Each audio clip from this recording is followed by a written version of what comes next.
On this edition of Lexington Now, Juneteenth, the Bluegrass Fair, and the Kentucky River Clean Sweep.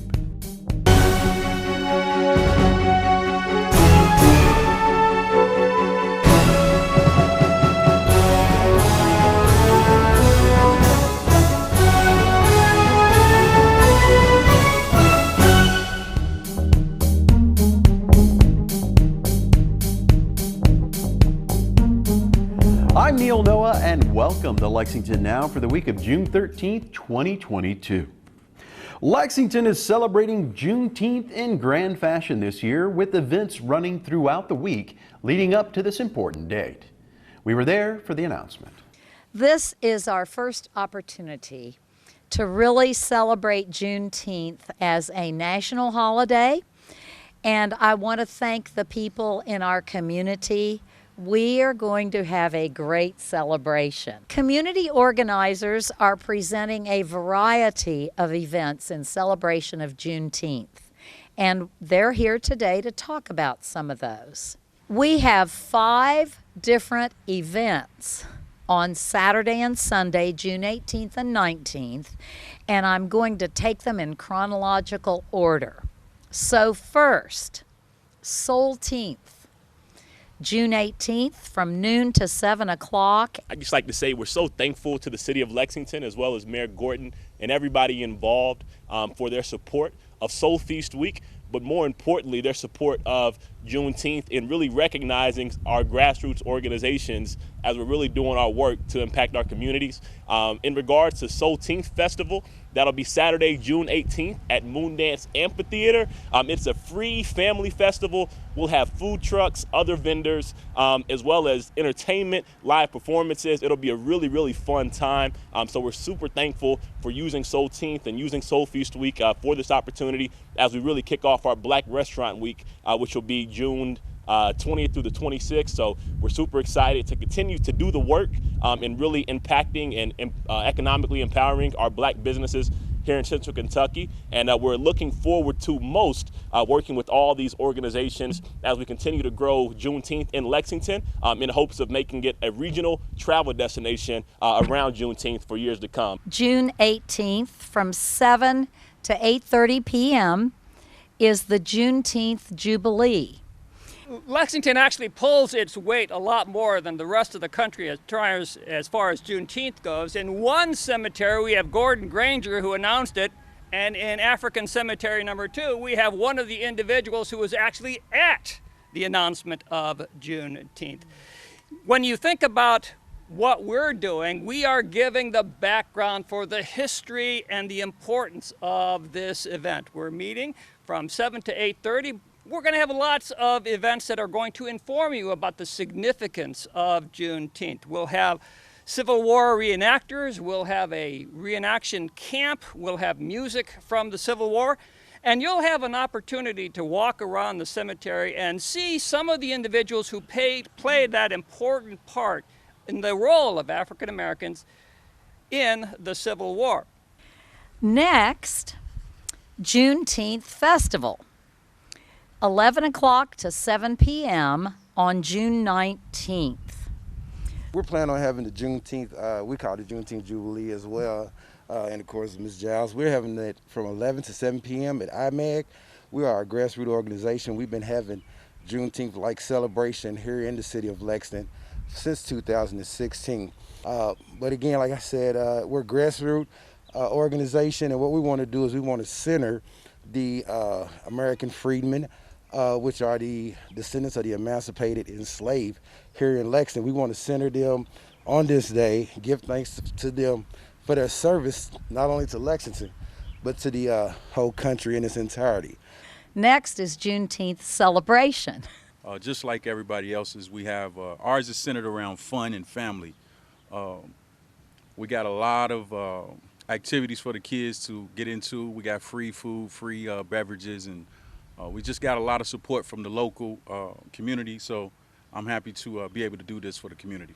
Like Jay said, this is our first Juneteenth celebration, and we're proud to have it. Douglas Park was the first African American park in Central Kentucky. This was the only place that we had to go, And so we want to come back here and celebrate us, and we want to unapologetically celebrate our blackness. It's been too long that we've been embarrassed of who we are, and we've had to be ashamed of who we are. But to these days, nowadays, on Juneteenth, we're going to celebrate being black in America and what it means to be black in America and what it means to have grown up being black in America. And we're going to celebrate that. Appalachian Poets Literary Event, and it is June 19th at 7 o'clock p.m. And yeah, so we'll be having the Appalachian Poets Literary Event on June 19th, Juneteenth, at the Lyric at 7 o'clock p.m. The featured MCs are going to be Frank X. Walker, who was our former African-American male poet, Kentucky Poet Laureate, and also Crystal Wilkerson, who is our current African-American female Poet Laureate. So they're going to be featured poets who are national, regional, from around the country, and they are celebrating blackness and celebrating the black presence of people in Appalachia. Oftentimes when we talk about the Appalachian area, we forget that we have African Americans there who have settled there and who are part of that culture, and they often get left out. Well, as you can see, there's a lot going on, so you can get out there and just enjoy as many of these events as you can.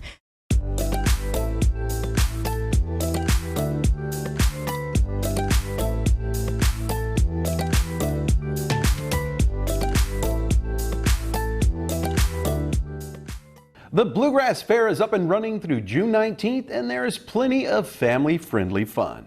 Here's more. My name is Mike Ferguson. I'm the chairman of the Lexington Lions Bluegrass Fair. We just want to take a minute to invite everyone out to the fair, which is starting June the 9th and goes through the 19th. We're a family, fun, friendly atmosphere. We promote the fair as something for everyone. Bluegrass Fair started back in 1961. Some of our forefathers, as we can say, started this it started at the Red Mile back then, but it's kind of outgrew the Red Mile, and we've worked a deal out with Parks and Rec where we come out here every year at Masterson Station Park, and it's just been going strong and getting bigger and better every year. We have rides for everyone. We have about 40 different rides every night. We have rides that'll stand you on your head. We have rides for the kids. Some of the adult rides. One is the Alter Ego. Now that thing is probably one of the most popular rides we have. And talk about something that'll stand you on your head, and it could make you sick. You might want to be careful about what you eat before you get on there. But it's one of the most popular rides we have. And then we have your old favorites, all your classics, the merry-go-round. We have a double Ferris wheel. Come on out and do the bumper cars. And we have a kiddie land, just for little guys. We have the big super slide, a big tall slide that kids in particular, or adults, either one, can go up and just come on down on a burlap sack. So we have something for everybody. But we also have some new rides too that Kissel Entertainment is going to provide this year. I think you'll be pleasantly surprised. Oh, and also we have a roller coaster out here too. It may not be a Kings Island or it may not be a Cedar Point roller coaster, but we have a roller coaster. It made its debut out here last year for the first time in about 10 or 12 years. We hadn't had a roller coaster out here. But it'll wake you up and it'll get your attention. There's no age limits, but like for the kiddie rides or even some of the adult rides, there is a height requirement. And it's just a safety thing. Everybody's buckled in, everybody's strapped in, but we don't want a smaller person or a small kid to get on there that's not real secure. And that's the reasoning behind that. When was the last time you saw a shark at Masterson Station Park? We're going to have a shark out here this year. We have a shark exhibit, and it's mostly an educational thing, but a guy will get in the big, huge tank with some sharks. He will point out a lot of things we don't know about sharks because we don't have too many sharks in Kentucky. We also have Chachi Valencia, who is the human cannonball guy. So that's going to be a trick. He'll build this thing up, and he'll get in the cannon and boom, shoot himself across the crowd, and it's pretty entertaining. We have all kinds of carnival games, yes, where you can bust a balloon, where you can pick up ducks, and you match a duck with a number and all that good stuff. And you throw darts at balloons and, just all kinds of your carnival games, basketball games, everything. We have all your fair food favorites, cotton candy, elephant ears, funnel cakes, and one of my favorites is the red velvet funnel cake. If you haven't tried that, I'm telling you, you're missing something. corn dogs, you name it, we got it. And we got some of the best Mexican food out here ever in Lexington. We have one area that's just devoted to the Mexican restaurants, and everything's just delicious. And on top of that, we have corn dogs, we have turkey legs, we have pork chop sandwiches. We just, we got all kinds of good food. You can eat, ride, and eat all day long. The dates are going to be June the 9th. We'll open at 5 p.m. on June the 9th, and after that, it's come on out every night. Gates open every night at 5 p.m., but on Saturday and Sunday, they open at 3. And we'll go through the 19th, as I said, so nothing but family-friendly, fun atmosphere. Come on out. And just to let you know, we're out here to provide entertainment, but at the same time, we're out here to raise money to give back to our community. That's what the Lions Club is all about, is giving back to the community. Our motto is we serve, and by doing this, we're serving our community. After everything's said and done, after the fair pulls out, after all the bills are paid, this thing's not free. We got to pay for all this entertainment and all this stuff. Last year alone, we were able to give back over $200,000 around Central Kentucky to different organizations that deal with hearing, speech, hunger, and just a number of organizations that we deal with each year. So that's what we're all about, is giving back to the community. But we want to provide a good entertainment dollar while we're at it. But if you want to find us, you can just Google thebluegrassfair.com. We have a Facebook page and all that good stuff, so look us up. It'll give you what we're doing every night, all the specials. We have specials every night as far as entry fees, ride bracelets, and all kinds of stuff, just to get your blood going and get some entertainment and get you out here. Come on out to the fair. I guarantee you'll like it. Something for everybody, food, games, rides. Come on out. We'd love to have you. And just remember, when you're out here, you're supporting our community. It's not just somebody that's going to take the dollar and put it in their pocket and go. You're supporting Lexington and Central Kentucky. When we come back, it's time to help clean the Kentucky River.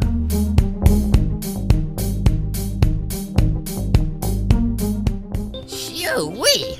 So sorry, Blade. We forgot to bring a bag out with us. Dog waste can harbor viruses, bacteria, and parasites. Rain washes that down the storm drain into our local creeks.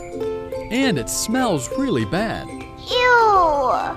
Thanks for the bag. Now we can bag it, tie it, trash it. It's that easy to keep our kids safe and our creeks clean. Now I can breathe.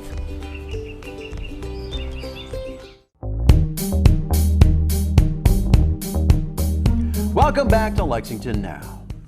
For the first time in 3 years, Lexington will be holding its annual Kentucky River Clean Sweep. Jennifer Myatt fills us in on how to get involved. I'm Jennifer Myatt with Lexington's Division of Environmental Services, and I am excited to announce that Lexington is once again having its annual Kentucky River Clean Sweep. This year, the Kentucky River Clean Sweep will be on Saturday, June 18th from 8:30 to 1. We are very excited that this year our volunteers will once again be able to get out on the Kentucky River to clean up trash and litter and keep our environment healthier and cleaner. Lexington has been participating in the River Sweep for over 25 years, and it's a very important event for us because it cleans up the 12 miles of the Kentucky River that touches Fayette County. And Lexington doesn't have a river that runs through the middle of it, it's at the end of the county. And so this is a great opportunity for volunteers to see such an important waterway for us and get a chance to experience it firsthand. If you're coming out to the River Sweep this year, there are a few things that we want our volunteers to know. First of all, the event starts at 8:30, and we ask that if you would like to come out, that you arrive by 10 a.m. so that you have a chance to get out on a boat before we pull everyone in for lunch. It's a day of hard work, and while it's a lot of fun, we want to make sure that everyone dresses appropriately. So keep in mind that you'll be outside in the sun on the river, so wear clothes that can get wet and dirty and shoes that can get wet and dirty, and make sure you bring your sunscreen and your bug spray. We will have boats and life jackets for our volunteers, but we ask that if you have your own life jacket that you can bring it, and that if you are bringing your own boat that you arrive by 9 a.m.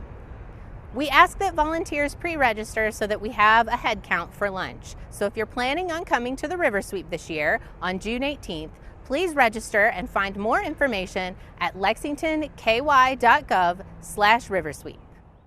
With dangerously hot weather in the forecast, it's a good time to look at how best to beat the heat. John Bobel of Emergency Management has this report. Well, one of the most important things to stay safe in hot weather is to stay hydrated.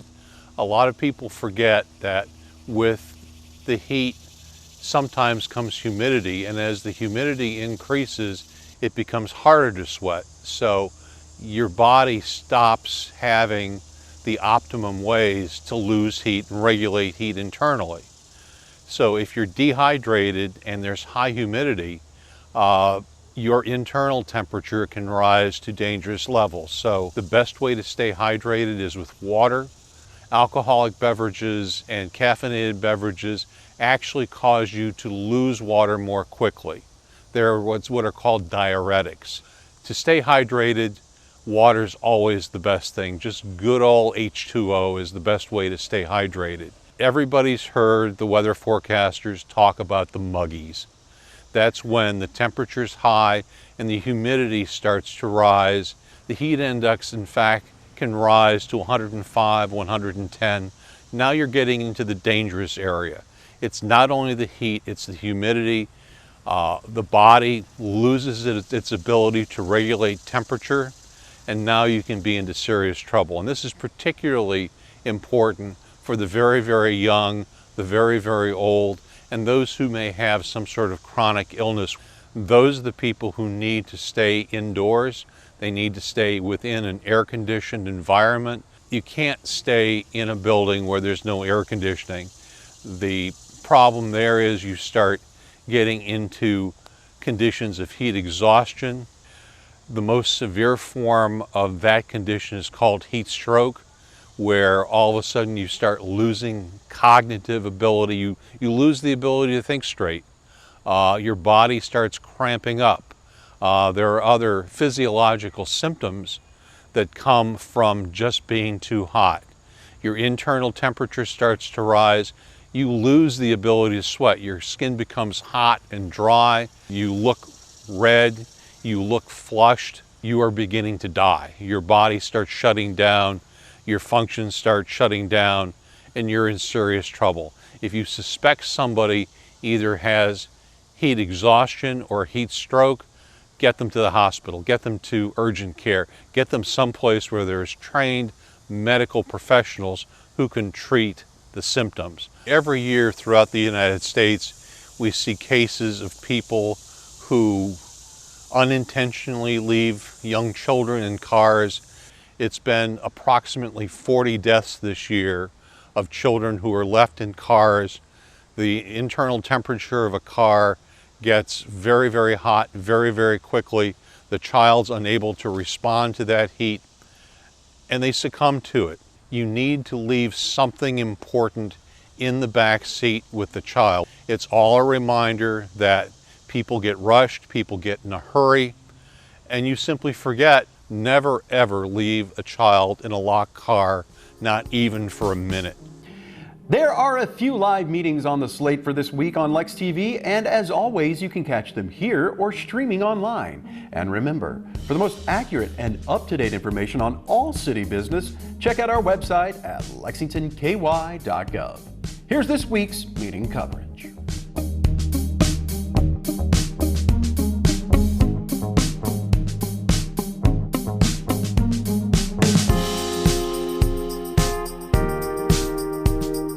And a reminder that city offices will be closed for the Juneteenth holiday on Monday, June 20th. That's all for now, but as always, you can keep up with us on social media. Check out the latest traffic updates on Twitter at LexRex, or catch our live traffic cams on lexingtonky.gov. For all of us at Lex TV, I'm Neil Noah, and that's it for now.